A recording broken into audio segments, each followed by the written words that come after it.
দর্শকবৃন্দ, আজকে আপনাদের নিয়ে আসলাম আমাদের গ্রাম মানিকগঞ্জের ঘিওর থানার অন্তর্বর্তী ঠাকুরকান্দি গ্রামে, যেখানে ছোটোবেলা থেকে আমার বেড়ে ওঠা, যেখানে আমার প্রাইমারি স্কুলের পড়াশোনা, হাই স্কুলের পড়াশোনা এবং কলেজের পড়াশোনা শেষ করে আমি ভার্সিটি লাইফে গেছি। আজ আপনাদের সাথে শেয়ার করব আমরা কত গ্রামে বাস করছি, আমাদের গ্রাম দেখতে কেমন।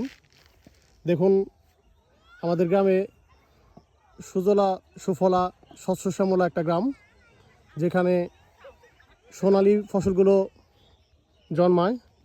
আপনাদের সামনে দেখেন, এখানে আছে সরিষা ক্ষেত, এই পাশে আরেকজন রোপণ করেছিল পেঁয়াজ ক্ষেত, পেঁয়াজ উঠে গেছে। ওই পাশে আরেকটা দেখেন রসুনের চাষ হয়েছে, তারপরে আছে ভুট্টা, এদিকে ভুট্টা চাষ। আসলে আমাদের গ্রাম আমাদের চোখে দেখা একটা সবুজের সমারোহ।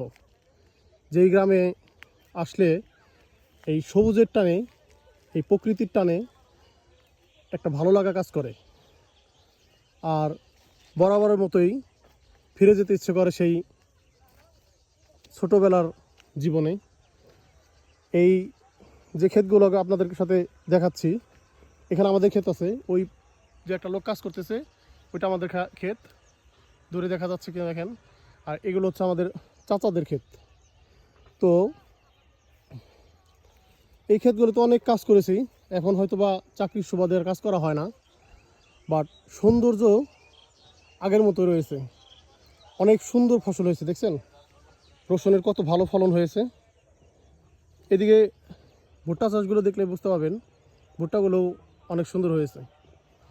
আসলে বাংলাদেশে কৃষি সমৃদ্ধ যে একটা দেশ, তা আমাদের গ্রামে তথা আমাদের গ্রামের মতো আরও কিছু গ্রাম আছে, এইসব গ্রামে আসলে আপনারা দেখতে পাবেন যে আসলে বাংলাদেশ কৃষি সমৃদ্ধ একটা দেশ। এখানে অনেক সমৃদ্ধি আছে, শুধু চেষ্টা করতে হবে এবং কাজ করে যেতে হবে। তো আমাদের গ্রামের কৃষক ভাইদের দেখি, যারা পূর্বে অনেক অভাব অনটনে থাকতেন, কৃষিতে আধুনিকতার আসার কারণে তারাও ভালো সফল হয়েছে। তো